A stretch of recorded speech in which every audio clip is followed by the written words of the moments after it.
Hello. So today we're going to explore a soccer juggle to a pass movement.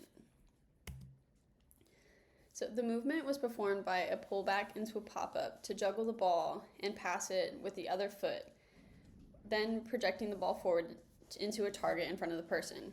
In this example, I was just kicking the ball into a net.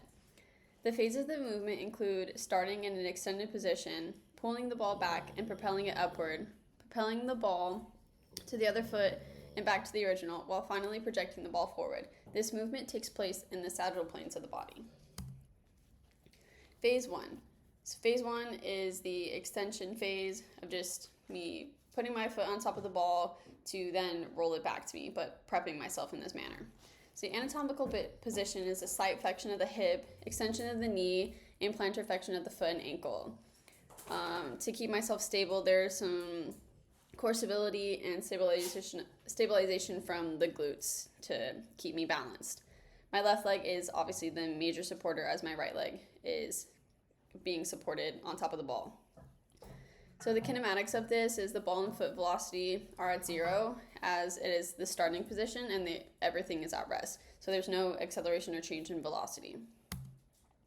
For phase 2, it gets a little bit more complex as we see some movement.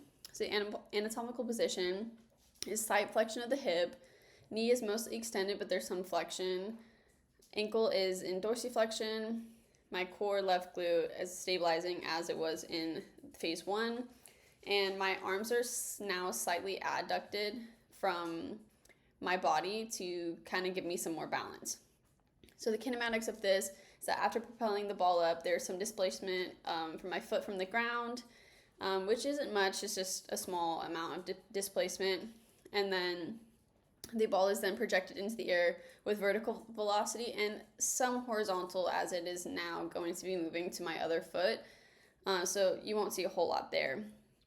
There's both angular velocity and acceleration of the foot to keep the ball in the air and to have it move horizontally to the other foot. The ball gains an upward positive velocity as it makes contact with my foot, as my foot is making contact to push it upward. So my motion of my foot is in the upward direction to send the ball into an upward direction.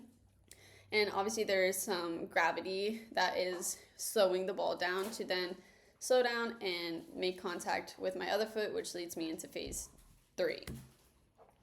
So phase 3 is my ball is now left my right foot and is now moved to my left foot. My left foot has met the ball and is now going to propel it back up into the air so that my right foot can then propel it forward. But in phase 3 specifically, my hip is almost at a 90-degree flexion. Obviously, I can't tell that specifically based off of the image, but it seems pretty close.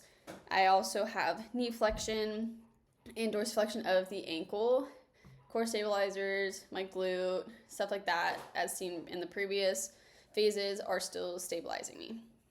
My arms are again adducted from my body for balance.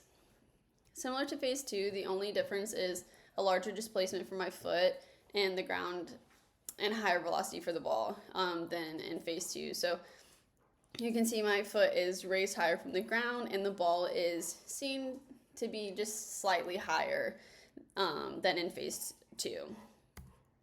So phase 4 is when I am now performing the movement of sending the ball forward. I have to have some hip flexion and external rotation to kind of get my body opened up, because I want the ball to propel in front of me rather than to my other foot. There's some knee flexion and slight dorsiflexion of the ankle. It's not really a whole lot. It looks honestly like there could not be much in this specific photo, but I imagine once I made contact with it, I had more dorsiflexion and a bit, very, very mild eversion of the ankle to kind of hit that sweet spot on my foot to get the ball where I want it to go. The kinematics for this phase is that the ball is now going to be a projectile as it is leaving my foot and then projecting forward to hit the net. There's still vertical motion, but there's now also more horizontal motion as well. The initial velocity depends on where my foot is contacting the ball. I can't really see directly in this photo, and we'd have to have more resources to be able to find that.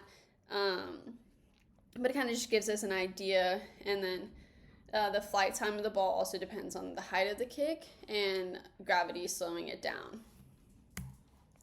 So overall, the biomechanics of this is that it's a complex movement of juggling a soccer ball, passing it forward, and it was explored throughout this presentation.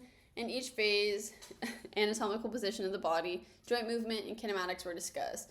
The movement of lower limb stability / balance from supporting muscles and coordination played an important role in creating this movement. Thank you.